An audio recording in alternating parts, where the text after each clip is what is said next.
오늘의 말씀은 사무엘하 6장 9절에서 11절 말씀입니다.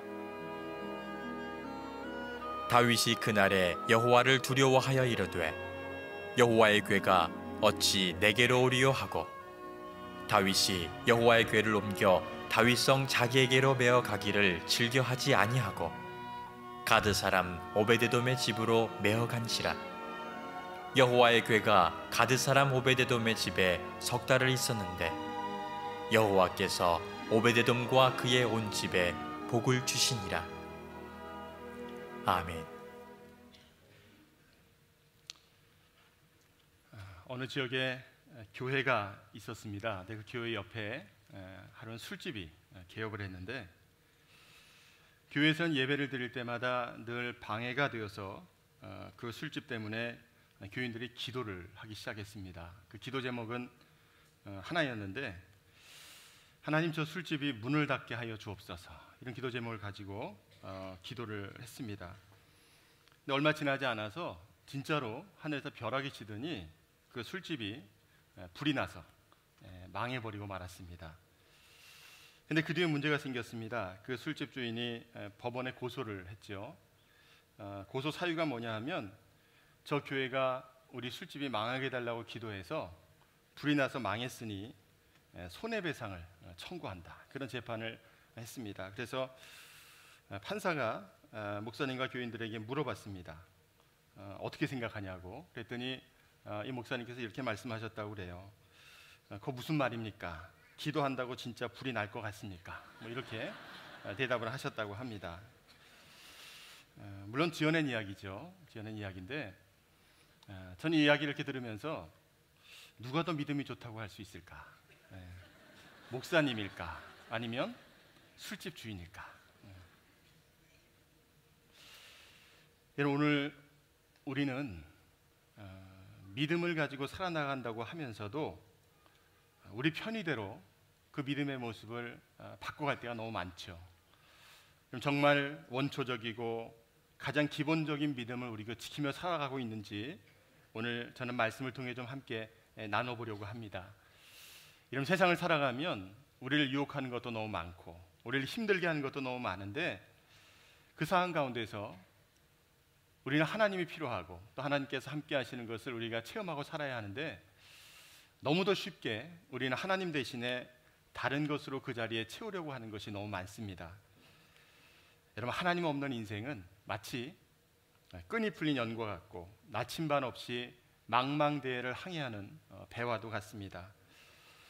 여러분, 저와 여러분에게는 하나님이 필요하죠. 하나님께서 우리의 삶의 가장 기본이 되시고 근본이 되시고 또 그 하나님이 우리에게 가장 소중한 분이 되실 수 있기를 먼저 주님의 이름으로 축복합니다.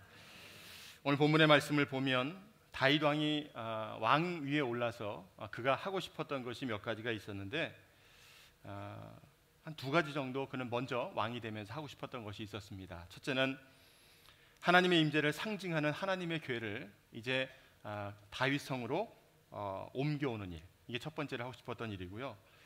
두 번째는 하나님의 궤를 머물게 할 수 있는 하나님의 성전을 지어야 되겠다, 그런 마음을 가지고 있었습니다. 그래서 다윗은 먼저 하나님의 궤를 다윗성으로 옮겨오기 위해서 이제 신하들과 함께 회의를 하고 그 과정에서 3만 명의 군사들을 데리고 하나님의 궤를 옮기러 기럇 여아림에 있었던 아비나답의 집으로 출발을 하게 됩니다. 아비나답이 그 하나님의 궤를 20년 동안 모시고 있었거든요. 근데 다윗이 왜 그렇게 그 하나님의 궤를 모시러 가는데 몇만 명의 군사들을 데리고 갔을까? 여러분, 궤가 있었던 기럇 여아림은 그 아비나답의 집은요, 블레셋과의 접경 지역에 있었습니다. 그래서 자칫 블레셋과 충돌을 일으키게 되면 그 궤를 안전하게 지키기 위해서 3만 명의 군사들을 데리고 그리로 떠나게 됐습니다.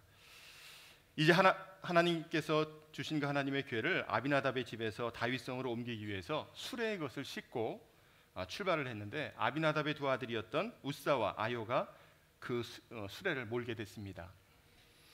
그런데 그 새 수레의 궤를 싣고 오는 도중에 사고가 발생을 했죠. 나곤의 타작마당에 이르렀을 때 그 수레를 끌던 소들이 갑자기 뛰기 시작했습니다. 그래서 그 괴가 넘어지려고 하는 것을 웃사가 손으로 이렇게 붙잡습니다. 넘어지지 않도록. 근데 하나님의 괴에 손을 대는 순간 그 웃사는 그 자리에서 죽고 말았습니다. 왜냐하면 하나님의 법에 의하면 그 하나님의 괴를 만지면 안 된다라고 하는 법이 있는데 그 법을 어긴 거죠. 여러분, 사람이 그 자리에서 죽는 것을 보고 사람들이 두려운 마음에 하나님의 괴를 그 성으로 운반하려던 계획을 취소하고 말았습니다. 그리고 결국 이제 그 사고가 났던 그곳 근방에서 살았던 가드 사람 오벳 에돔이라고 하는 사람의 집에 석 달 동안 그 괴를 모시게 됐고, 그리고 그 집에 하나님께서 엄청난 복을 주셨다. 이렇게 오늘 성경은 말씀을 합니다. 이것이 오늘 본문의 내용의 요약입니다. 오늘 저는 이 본문의 말씀을 함께 나누면서 대조되는 두 사람을 좀 한번 먼저 보려고 합니다. 첫 번째 사람은 웃사라고 하는 사람인데 하나님의 괴를 실은 수레를 몰았던 사람이죠. 어떻게 보면 가장 억울할 수도 있는 사람입니다. 하나님의 괴를 본인이 뭐 열어보려고 했던 것도 아니고 뭐 호기심에 만져보려고 했던 것도 아니고, 그게 수레가 넘어지면서 괴가 넘어지게 생겼으니까 본인이 그냥 붙잡은 것뿐인데 그 자리에서 생명을 잃게 되죠. 이 이야기를 본 사람들은 보통 그렇게 얘기합니다. 하나님 너무 잔인하시지 않냐, 좀 구별을 하시지. 그걸 그냥 만진 것도 아니고 넘어지는 거 붙잡은 건데 그 사람을 그 자리에서 죽게 할 수 있느냐, 그렇게 항변할 수도 있을 겁니다. 여러분, 그런데 문제는요, 그것을 손을 대고 안 대고의 문제가 아니었습니다. 처음부터 하나님의 괴를 옮길 때 하나님의 명령과 말씀대로 옮겨야 하는데 그렇게 하지 않았기 때문에 거기서부터 문제가 발생을 했습니다. 하나님께서는 법궤를 옮길 때 반드시 채를 양편 고리에 끼워서 제사장들이 어깨에 메고 운반하게 되어 있습니다. 그게 하나님의 법인데 하나님의 법을 지키지 않았죠. 여러분, 한번 생각을 해보십시오. 수레에 끌고 가는 것이 편하겠습니까? 아니면 어깨에 메고 가는 것이 편하겠습니까? 당연히 수레에 끌고 가는 게 편하겠죠. 하나님께서는 레위 지파 가운데서도 고핫 자손들에게 이 궤를 메고 운반해야 된다라고 말씀을 하셨습니다. 민수기 4장 15절의 말씀에 보면 이렇게 말씀합니다. 진영을 떠날 때에 아론과 그의 아들들이 성소와 성소의 모든 기구 덮는 일을 마치거든 고핫 자손들이 와서 맬 것이니라. 그러나 성물은 만지지 말라. 그들이 죽으리라. 회막 물건 중에서 이것들은 고핫 자손이 맬 것이다. 그렇게 말씀을 하셨습니다. 분명한 것은 하나님께서 하라는 대로 하면 문제가 생기지 않지만 인간적인 편의 때문에 그 방법을 바꾸게 되면 사람에게 문제가 생기죠. 여러분, 요단강을 건널 때도 제사장들이 그 궤를 메고 앞장섰습니다. 여리고성을 돌고 그 성이 무너질 때도 하나님의 궤를 메었던 제사장들이 맨 앞에 서서 행진을 했습니다. 여러분, 하나님의 궤를 옮기면서 하나님의 방법대로 하지 않고 잘못된 방법을 선택했을 때 그들에게 큰 재앙이 임했던 것을 오늘 우리가 말씀을 통해서 함께 보게 됩니다. 여러분, 그 당시에 수레에 궤를 실었던 것은 그들이 창의적으로 생각했던 것이 아니고 예전에 그렇게 했던 사람들이 있었죠. 누구냐 하면 블레셋 사람들입니다. 블레셋 사람들이 여호와의 궤를 빼앗아 갔다가 본인들에게 문제가 생기니까 그 궤를 이스라엘로 돌려보낼 때 수레에 실어서 소가 끌고 갈 수 있도록 그렇게 했던 적이 있습니다. 오늘 이스라엘 백성들 하나님께서 분명히 제사장들이 메고 가라고 이야기했는데 그들의 편의를 위해서 수레에 싣고 가는 잘못을 범했기에 그들에게 큰 재앙이 임하게 되었습니다. 여러분, 한번 저는 이 말씀을 나누면서 우리 자신의 모습을 좀 생각해 보면 좋겠습니다.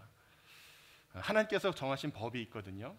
하나님이 우리에게 이렇게 살라고 말씀하신 것이 있는데 살기는 내 방법과 내 생각대로 살고 어려움이 닥치게 되면 그때서 하나님 원망합니다. 이럴 수 있냐고, 이럴 수 있냐고, 그렇게 하나님을 원망을 하죠. 그럼 저는 여러분들이 이 자리에 나올 때 몸만 나오는 게 아니고요, 여러분의 마음의 중심을 하나님 앞에 드릴 수 있기를 축복합니다. 중심을 드리세요. 사람은 모르거든요. 중심을 드리는지, 와서 그냥 앉아있기만 하는지 모르지만 하나님께서 여러분들의 중심을 보시기 때문에 여러분의 그 중심 가운데 하나님을 사랑하고 경외하는 마음을 하나님께서 기쁘게 받으시는 줄 믿습니다. 여러분, 우리가 분명히 기억해야 할 것은 우리가 세상에 나아가 살 때에도 구별되어 살기를 원하고 또 이 세상에서 하나님께서 어떤 분이신지를 우리가 고백하며 살아가기를 원하시죠. 여러분, 하나님의 교회를 옮기는 것은 그저 상자 하나를 옮기는 게 아닙니다. 무슨 이삿짐에서 이삿짐 옮기듯이 그렇게 옮기는 것이 아니라 바로 거기에 꼭 필요했던 것은 그 하나님의 교회를 소중히 여기고 그리고 거룩하게 여기는 그런 마음들이 필요했는데, 인간 편의주의 생각이 하나님을 블레셋이 섬기는 세속적인 신으로 만들어버리고 말았습니다.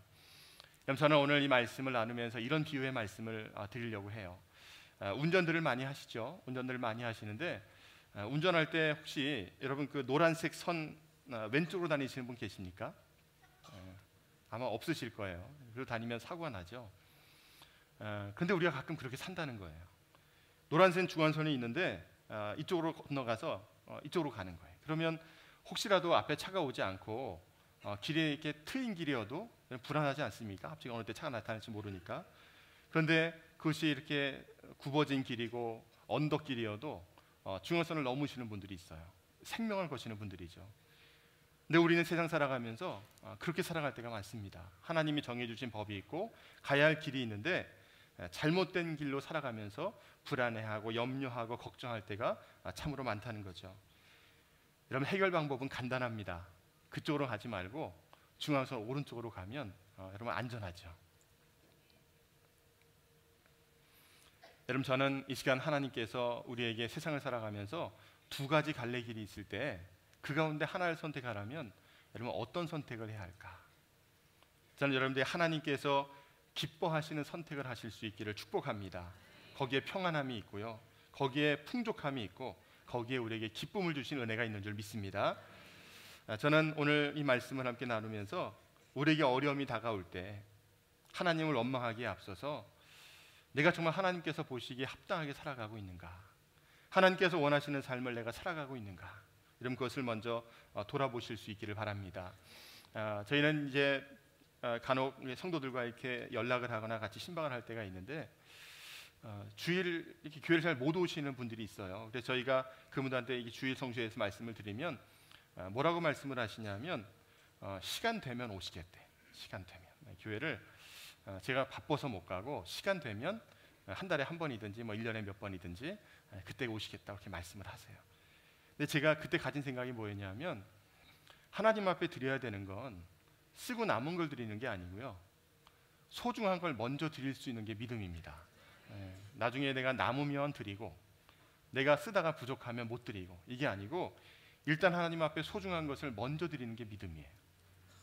여러분, 저는 저와 여러분들이 하나님 앞에서 정말 소중한 것을 드릴 수 있는 그러한 결단할 수 있는 삶이 되실 수 있기를 바랍니다. 오늘 오벳에돔이라고 하는 사람, 이 사람이 제가 오늘 말씀을 나누고자 하는 두 번째 사람인데, 오벳에돔이라고 하는 말의 뜻은 에돔의 종 또는 에돔 신의 예배자라고 하는 뜻을 가지고 있습니다. 오벳에돔은 가드 사람이었고 기럇 여아림과 예루살렘의 중간에 살고 있었습니다. 그곳은 바로 우사가 하나님의 교회에 손을 대었다가 죽었던 바로 그 근방이죠. 우사의 죽음으로 충격을 받았던 행렬은 더 이상 진행되지 못하고 그 궤를 오벳에돔의 집에 옮겨놓게 됐습니다. 오벳에돔의 집에 얼마를 있었냐 하면 3개월을 모셔놓게 되죠. 그런데 말씀해 보면 그 주변에 있는 사람들이 오벳에돔과 그 가정이 복받는 것을 지켜볼 수 있을 만큼 하나님께서 큰 복을 주셨다, 그렇게 성경은 말씀을 합니다. 짧은 시간이었지만, 긴 시간이 아니었지만 오벳에돔은 하나님의 교회를 자신의 집에 모심으로 하나님 주시는 복과 은혜를 누릴 수 있는 그러한 복의 사람이 되었습니다. 여러분, 하나님의 교회는 물건이 아니고 하나님의 임재를 상징했습니다. 하나님의 교회는 바로 복된 처소를 상징하는 곳이었습니다. 오늘 저는 여러분들의 삶 가운데도 하나님 앞에 가까이 하는 것, 하나님 앞에 기쁨으로 나아가는 것이 복이 되는 그러한 삶이 되시기를 바랍니다. 시편 73편 28절에 보면 이런 말씀이 있죠. 하나님께 가까이 함이 내게 복이라. 내가 주 여호와를 나의 피난처로 삼아 주의 모든 행적을 전파하리이다. 여러분, 복은요, 돈을 많이 버는 게 복이 아닙니다. 하나님을 가까이 하는 것이 복입니다. 복은 출세하는 게 복이 아니고 하나님을 가까이 하는 것이 복입니다. 명예와 권력을 얻는 것이 복이 아니라 하나님을 가까이 하는 것이 복입니다. 여러분, 저는 오늘 이 말씀을 여러분들이 꼭 마음속에 기억하시면서 세상에서 가장 소중하고 세상적인 것으로 얻을 수 없는 가장 복된 것을 여러분들 마음 가운데 소유하시는 그런 이 시간이 되시기를 축복합니다. 저는 오늘 이 말씀을 통해서 하나님이 찾으시는 사람이 어떤 사람일까, 하나님께서 어떤 사람을 찾으실까라고 하는 것을 가지고 몇 가지로 은혜를 나누겠습니다. 첫째로 오베데돔은 작은 일에 충성했던 사람이죠. 물론 큰 일도 잘해야 하지만 작은 일에 충성할 때 하나님께서 더 큰 일을 맡겨주십니다. 마태복음 25장 말씀에 보면 우리가 잘 아는 달란트의 비유가 나옵니다.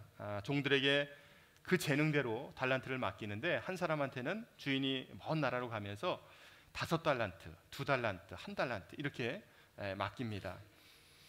그런데 중요한 것은 재능대로죠. 재능대로 그 사람이 감당할 수 있을 만큼 주는 거였습니다. 그런데 문제는 5달란트와 2달란트 맡았던 사람은 가서 장사를 해서 2배로 남겼습니다. 근데 1달란트 받았던 사람은 마음에 실망이 되고 비교를 한 거죠. 왜 난 하나만 줬을까? 그런 마음에 그걸 그냥 땅에 묻어뒀다가 나중에 주인이 왔을 때 주인 앞에 그냥 내려놓습니다. 손해를 끼친 건 아니죠. 있는 거 그대로 가져왔으니까. 근데 주인이 종들에게 이야기한 건 엄청나게 달랐습니다. 5달란트와 2달란트를 맡았던 종들에게는 마태복음 25장 21절에 보면 잘하였도다 착하고 충성된 종아, 네가 적은 일에 충성하였으며 내가 많은 것을 네게 맡기리니 네 주인의 즐거움에 참여할지어다. 작은 일에 충성하였으니 내가 많은 것을 너에게 맡겨주겠다. 여러분, 1달란트 맡았던 종은 어떻게 됐습니까? 참 충격적인 이야기를 듣죠. 주인이 이렇게 얘기합니다. 악하고 게으른 종아. 여러분, 저는 저와 여러분들이 작은 일에 충성하시기를 바랍니다. 작은 일에 충성하면 하나님께서 여러분들에게 더 좋은 것을 맡겨주실 줄 믿습니다.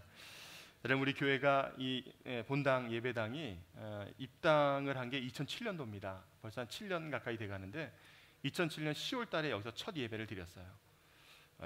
제가 10월 첫 주로 기억을 하는데 여기서 예배를 드리는데 그때 제가 행정 목사를 맡고 있어서 그 날짜를 이렇게 진행을 하고 있었으니까, 근데 저희가 그때 이렇게 좀 착오가 생겨서 이렇게 지금처럼 의자를 이렇게 고정시켜 놓지 못하고요. 임시로 한 2주 정도 이게 의자를 렌트해서 이렇게 예배를 드린 적이 있었어요.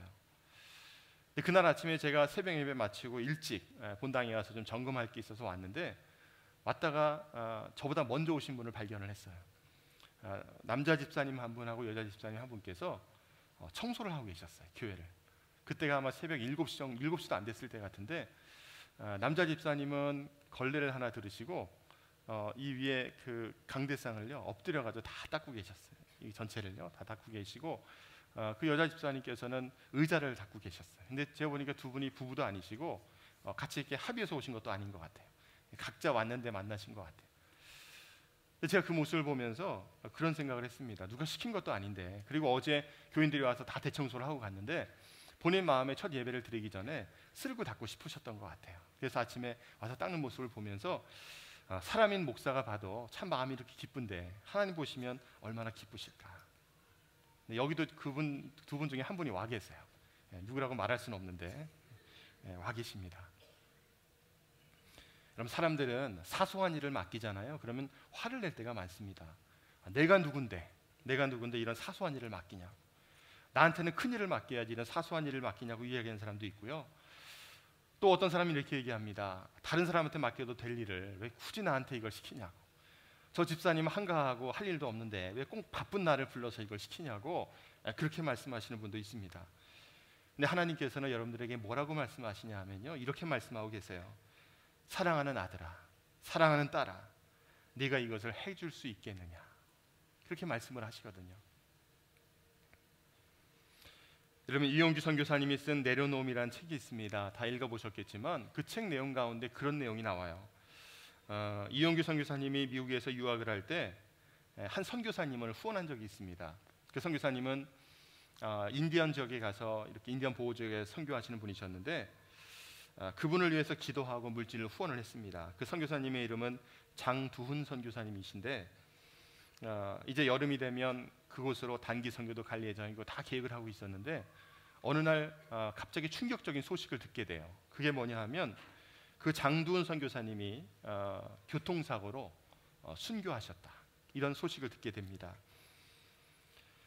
나중에 알게 된 이야기인데 그 선교사님이 돈을 아껴서 좀 더 물품을 사고 어려운 사람들 돕기 위해서 차에 타이어를 원래 새 거로 갈아 끼워야 되는데 이분이 재생 타이어를 이렇게 끼신 거예요. 타고 가다가 타이어가 이렇게 파열이 되면서 이 차가 절벽으로 구르면서 순교를 하시게 된 거죠. 이 사고를 접하고 사람들은 뭐라고 할 말이 없었습니다. 왜냐하면 이 선교사님이 뭐 다른 일도 한 것도 아니고 하나님의 일을 한 것이었는데 그렇게 어려움을 당한 모습을 보면서 어떻게 해야 할 바를 알지 못하고 하나님 앞에 기도를 했습니다. 하나님 무슨 뜻입니까?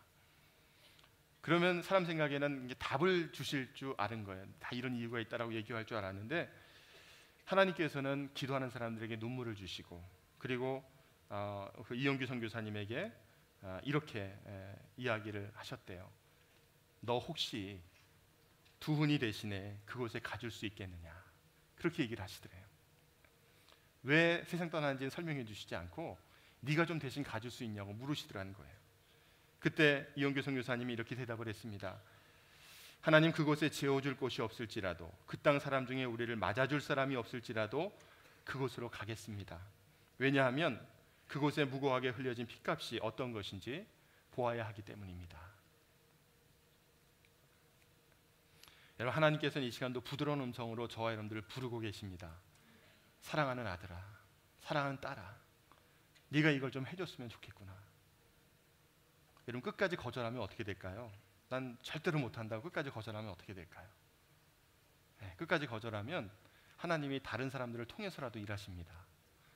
저 하나님께서 우리를 부르실 때 이런 그 부르심에 순종하실 수 있기를 축복합니다. 그게 복된 길이고요. 하나님께서 기뻐하시는 길입니다. 우리의 중심을 들여서 하나님 앞에 헌신하기를 서원하는 여러분들의 삶이 되시기를 축복합니다.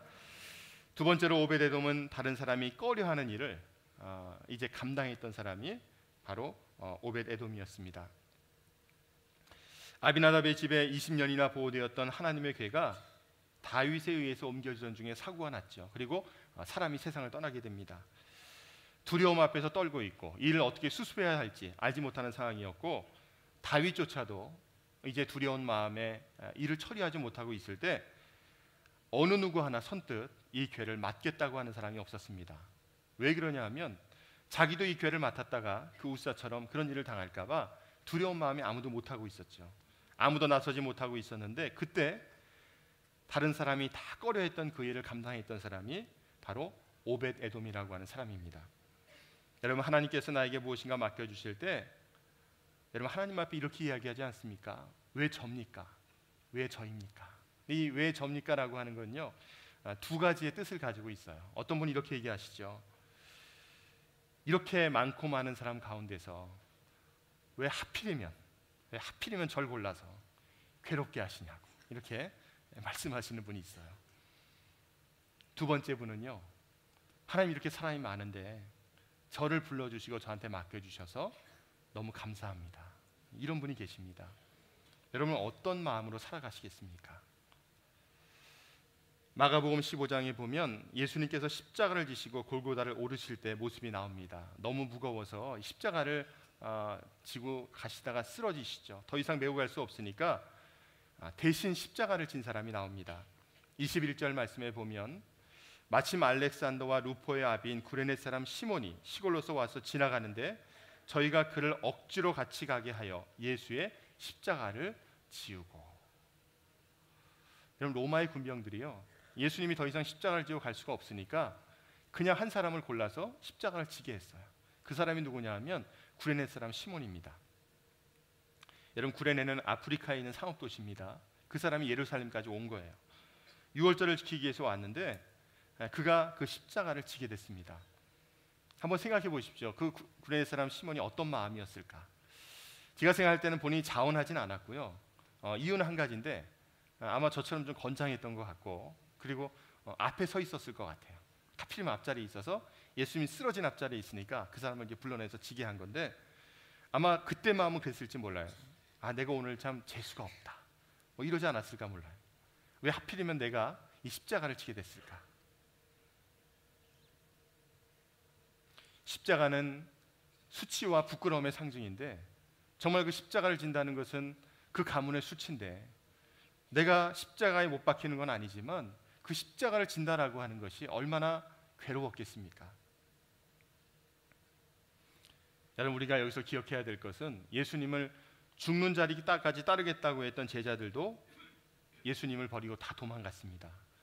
그리고 예수님을 따랐던 여인들도 먼 발치에서 주님을 따르고 있었는데 주님이 아무도 도와줄 사람 없고 그 고통과 고난 가운데 계실 때 그 십자가를 대신 졌던 사람이 바로 시몬이라고 하는 사람이죠. 여러분, 예수님께서 그때 그 마음이 어떠셨을까요? 그 고난과 고통 가운데서 자신의 십자가를 져주는 그 사람을 바라보면서 어떤 마음이셨겠습니까? 여러분, 성경에 나와 있지는 않지만 구레네 사람 시몬은 그날 밤 숙소에 돌아가서 뜬 눈으로 밤을 지새우게 됩니다. 그리고 예수님께서 어떤 분이신지, 예수님께서 자신에게 어떤 의미가 있는지를 깨닫고 난 후에 그는 그것이 자기에게 얼마나 큰 은혜인지를 고백하게 되었습니다. 여러분, 예수님이 꼭 져야만 했던 그 십자가를 많은 사람들이 지는 건 아니죠. 그렇지만 내가 너무 힘들고 어렵지만 그 십자가를 질 수 있다라고 하면 그것은 하나님 주시는 은혜다라고 하는 것을 기억해야 할 줄 믿습니다. 여러분, 구레네 사람 시몬은 성경에 많이 나오진 않습니다. 로마서 16장에 보면 바울이 자기 사역과 삶에 있어서 정말 도움을 주고 고마운 사람들의 명단을 쭉 이렇게 적고 있죠. 13절에 보면 이렇게 얘기하죠. 주 안에서 택하심을 입은 루포와 그 어머니에게 문안하라. 그 어머니는 곧 내 어머니라. 이 루포가 나오는데 이 루포는 바로 시몬의 아들이고 그 루포의 어머니는 바로 시몬의 아내입니다. 초대교회 정말 중요하고 또 하나님께 기뻐하시는 일 위해 쓰임받았던 게 바로 그 시몬의 가문이었습니다. 여러분, 오늘 오베데돔도 다른 사람은 다 꺼려하는 일이었지만 그 일을 묵묵하게 감당을 했죠. 성경에 보면 아비나답은 그 집에 하나님의 교회가 20년을 있었는데 그 집이 복을 받았다라고 하는 이야기가 나오질 않습니다. 근데 오베데돔은 3개월 동안 그 하나님의 교회를 집에 모셨는데 하나님께서 그 집을 복 주셨다라고 하는 것이 말씀에 나오죠. 여러분, 저는 때로는 내가 손해보는 것 같지만 하나님께서 기뻐하신 일을 감당하는 것을, 하나님께서 원하시는 그 일을 감당하는 것을 기뻐할 수 있는 여러분들의 삶이 되시기를 축복합니다. 세 번째로 오벳에돔과 그 가정은 하나님을 경외하는 가정이었습니다. 하나님만을 높여드리고 하나님을 섬기는 가정이었죠. 앞서 말씀드렸지만 하나님의 교회를 블레셋에서 빼앗겼다가 다시 찾은 뒤에 아비나답의 집에 20년을 머무르게 되었는데 사무엘상 7장 1절로 2절에 보면 이렇게 말씀합니다. 기럇 여아림 사람들이 와서 여호와의 궤를 옮겨 산에 사는 아비나답의 집에 들여놓고 그의 아들 엘르아사를 거룩하게 구별하여 여호와의 궤를 지키게 하였더니 궤가 기럇 여아림에 들어간 날로부터 20년 동안 오래 있은지라 이스라엘 온 족속이 여호와를 사모하니라. 여러분, 이 말씀에 뭐라고 나오냐 하면요, 아비나답의 집에 들여놓고, 궤를 그냥 들여놓은 겁니다. 들여놓고 지키고 있었던 거예요. 지키고 있었고, 그리고 그의 보면 오래 있은지라 20년 동안 그 집에 있었다, 그렇게 말씀을 하죠. 그런데 오베데돔의 경우에는 말씀이 조금 다릅니다. 오늘 본문 사무엘하 6장과 같은 내용을 기록하고 있는 역대상 13장 14절에 보면 이렇게 말씀합니다. 하나님의 궤가 오벳에돔의 집에서 그의 가족과 함께 석 달을 있으니라. 여호와께서 오벳에돔의 집과 그의 모든 소유에 복을 내리셨더라. 이런 조금 다릅니다. 그의 가족과 함께 석 달을 있으니라. 여러분, 그들은 단순히 집에 두기만 한 것이 아닙니다. 그 하나님의 궤를 소중히 여기고 하나님의 임재를 상징하기에 그것이 얼마나 소중하고 하나님이 얼마나 자신의 가문과 가정에 소중한 분인지를 그들은 고백하고 살았습니다. 비록 집은 좁고 가난했을 수도 있지만 그 하나님의 궤를 자신의 집에 모실 수 있다라고 하는 것이 얼마나 감사한지를 고백했던 사람이 바로 오벳에돔이었습니다. 하나님께서는 그 석 달의 기간, 길지 않은 시간이었지만 그 시간들을 통해서 오벳에돔과 그 가문을 복을 주신 줄 믿습니다. 그럼 저는 여러분들이 정말 하나님을, 그 말씀, 또 하나님께서 나와 함께 하심을 가장 소중히 여기고 고백하고 감사하고 그리고 하나님 앞에 기쁨으로 나아가시는 여러분들의 삶이 되시기를 바랍니다. 여러분, 하나님을 소중하게 여기잖아요. 그러면 하나님께서 여러분들을 존귀하게 여겨주십니다. 하나님을 경외하는 삶을 살아가면 하나님께서 여러분들을 높여주실 줄 믿습니다. 내가 하나님 말씀대로 살아가려고 하고 또 그 말씀을 지키며 살아가면 하나님께서 그 가정과 그 자녀들을 책임져 주실 줄 믿습니다. 여러분, 하나님을 인정하고 또 하나님 기뻐하시는 삶을 살아가는 것이 가장 복되고 또 가장 기쁜 길이다라고 하는 것을 여러분 기억하시고, 여러분, 우리가 주님을 생각할 때 정말 내가 희생하고 손해보고 이런 이야기를 할 수 있을까? 내가 주님을 위해 희생합니다. 제가 좀 억울하지만 헌신하겠습니다. 바쁘기는 하지만 한번 시간을 내보겠습니다. 여러분, 우리가 하나님 앞에 드려야 할 말씀은요, 하나님을 위해 우리가 주님을 위해 희생하는 것이 아닙니다. 내가 복음을 깨닫고 십자가를 깨닫고 죄 없으신 예수님께서 낮고 천한 나를 위해 그 아름답고 화려한 영광의 보좌를 버리고 이 땅에 오셨던 그 사실을 안다면 우린 더 이상 희생과 헌신이 아니라 마땅히 우리가 해야 할 일들을 감당하는 것이다 라고 하는 것을 고백하게 될 줄 믿습니다. 제가 예화 한 가지를 말씀을 드립니다. 어떤 군인이 신병으로 군대에 들어갔는데 군대 생활을 하면서 어떻게 하면 어려움을 겪지 않을까 생각하다가 고참한테 물어봤다고 합니다. 군대 생활을 잘하려면 어떻게 하면 되냐고 그렇게 물어봤습니다. 그랬더니 그 고참이 하는 얘기가 아주 단순하게 대답을 했습니다. 그냥 시키는 대로 하면 된다. 시키는 대로. 뭐 시키면, 명령하면 그냥 그대로만 하면 된다. 그렇게 대답을 해줬어요. 그랬더니 신병이 한 가지를 더 물어봤습니다. 그런데 만약에 여러 사람이 동시에 여러 가지를 시키면 뭐 먼저 해야 되냐, 무엇을 먼저 해야 합니까? 그렇게 물어봤습니다. 그랬더니 이 고참이 아주 간단하게 대답을 했습니다. 그럴 때는 계급이 제일 높은 사람 말을 들으면 된다는 거예요. 여러분, 하나님께서 여러분들을 찾고 계십니다. 여러분들을 사용하기를 원하시고 여러분들을 통해서 하나님께서 영광 받으기를 원하세요. 내가 그 일을 감당하지 않으면 다른 사람을 사용하겠지만 나를 부르셨다면 내가 그 일을 기쁨으로 감당하는 것이 바로 믿음의 삶의 모습이 되어야 할 줄 믿습니다. 여러분, 서울의 양화진에 가면 외국인 선교사 묘역이 있습니다. 나중에 기회 되시면 멀지 않으니까 서울이니까요. 한번 자녀들하고 같이 가도 굉장히 교육이 될 만한 곳입니다. 어찌 보면 그 당시에 아무도 알지 못하는 조선이라고 하는 땅. 여러분, 그 땅은 그 당시에 생명이 담보되지 않는 미지의 땅입니다. 아무도 알지 못하고 그곳에 가면 살지 죽을지도 알지 못하는 땅인데 그곳에 하나님께서 명령하셔서 복음 들고 온 선교사들이 있습니다.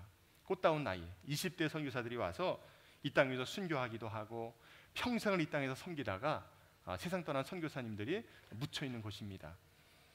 그곳에 가면 선교사님들이 무덤이 있고 거기에 이렇게 묘비들이 하나씩 이렇게 있어요. 근데 그 중에서 의료 선교사였던 조지 헨리라고 하는 선교사가 있습니다. 그분은 한국명으로 이름을 조지 헨리니까 재한, 류재한, 이게 본인 이름을 한국식으로 이름을 짓고 평생을 살았어요. 굉장히 오래 사신 것 같아요. 보니까 90 넘어까지 사셨습니다. 근데 이분이 세상 떠나고 그분의 묘비에 뭐라고 적혀 있었냐 하면 저게 묘비인데요. 제가 이 묘비를 읽어드리면서 오늘 말씀을 마무리하려고 합니다. 나는 한국에 구경 삼아 나온 사람이 아니었습니다. 한국의 나의 뼈를 묻을 각오로 온 사람이었습니다. 이리가 한국 백성을 해치러 온다면 도망가는 목자로서가 아니라 그 양을 위해 희생할 각오를 하고 온 선교사였습니다. 여러분, 하나님께서 오늘 우리에게 맡겨주신 일들이 있습니다. 그것이 작은 일이든지 큰 일이든지 때로는 내가 하기 꺼려하는 일일지라도 하나님께서 나에게 말씀하신 것이 있다면 여러분 일단 순종을 해보십시오. 그 이유는 하나님 앞에 맡기시고 하나님께서 말씀하시는 것이라면 여러분 순종을 하세요. 하나님께서 여러분들을 통해서 정말 크고 놀라운 일을 행하시고 오늘 다른 사람이 다 꺼려하지만 그 하나님의 교회를 자신의 집으로 모셨던 오벳에돔처럼 하나님께서는 그 가정을 복주시고 그 자녀들을 복주시고 그 가정에 놀라운 은혜를 베풀어 주셨던 것처럼 저와 여러분들의 가정 가운데에도 하나님께서 놀라운 은혜로 채워주실 줄 믿습니다. 오늘 이 말씀대로 내가 하나님 앞에 작은 일이라도 순종하고 또 하나님 앞에 기쁨으로 살아가는 여러분들의 삶이 되실 수 있기를 주님의 이름으로 축원합니다.